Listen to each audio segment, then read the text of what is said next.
പതിവ്രത ഇരുന്ന് പ്രാർത്ഥിച്ചാൽ ദൈവം കേൾക്കുമെന്ന്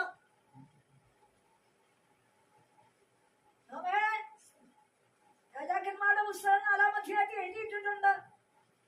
പ്രവാചക ശിഷ്യന്മാരുടെ ഭാര്യമാരിൽ ഒരുത്തി, അയ്യോ യജമാനനെ, കടക്കാരന്റെ മക്കളെ പിടിച്ചു കൊണ്ടുപോകുവാൻ വന്നിരിക്കുന്നു. ആമേ ആമേ, നിന്റെ ഭക്തനായ എന്റെ ഭർത്താവ് അവൻ മരിച്ചുപോയി. എന്നാൽ അവളിൽ സൂക്ഷിച്ചിരുന്ന ഒരു ഭരണി എണ്ണ, അവൾ പരിശുദ്ധാത്മ നിറവാണ്. അവൾ പരിശുദ്ധാത്മാവിനെ നഷ്ടപ്പെടുത്തിയവളായിരുന്നില്ല. മക്കളെ കടക്കാര് പിടിക്കത്തില്ലെന്ന് കാരണം എന്താ?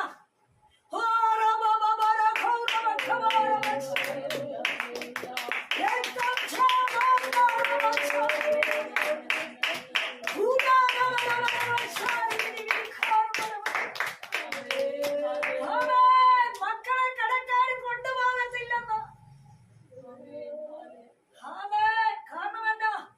സ്ത്രീയെ, നീ പരിശുദ്ധാത്മാവിന്റെ ഭരണി സൂക്ഷിച്ചിട്ടുണ്ട്. നീ പരിശുദ്ധാത്മാവിൽ നിറവുള്ളവളായി യാചന ചെയ്യുന്നവളെങ്കിൽ, പ്രവാചകൻ പറഞ്ഞു, വെറും പാത്രം കൂട്ടി വരുത്തിക്കോ, അതിൽ നീ പകർന്നു.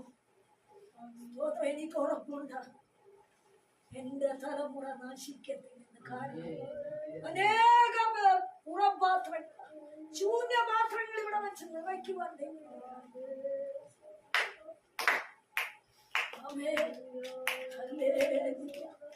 യോഗ്യത കൊണ്ടല്ല, പ്രാപ്തി കൊണ്ടല്ല, ദൈവസന്നിധി കോലം കളഞ്ഞ് ആമേ ഹല്ലേലൂയ, യാതൊരു യോഗ്യതയും ഇല്ലാതെ രാപകൽ നിലവിളിക്കുക, ശരീരത്തെ വേറുമയായി എണ്ണിക്കൊണ്ട് അവയെ ദൈവപാദപീഠത്തിൽ ഇരുന്നു കൊടുക്കുക.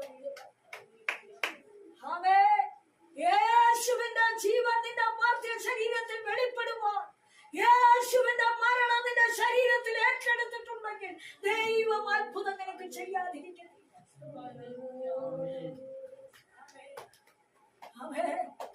പകൽ നീ വിശ്വസിക്കുക, യേശുവിന്റെ മരണം നിന്റെ മർത്യ ശരീരത്തിൽ ഏറ്റെടുത്തോ. എന്നാൽ യേശുവിന്റെ ഉയർപ്പിന്റെ ജീവൻ നിന്റെ ശരീരം കൊണ്ട് നീ നേടിയിട്ടുണ്ടെങ്കിൽ അനേകർക്ക് അത് ജീവനായി മാറും, അനേകർക്ക് അത് വിടുതലായി മാറും.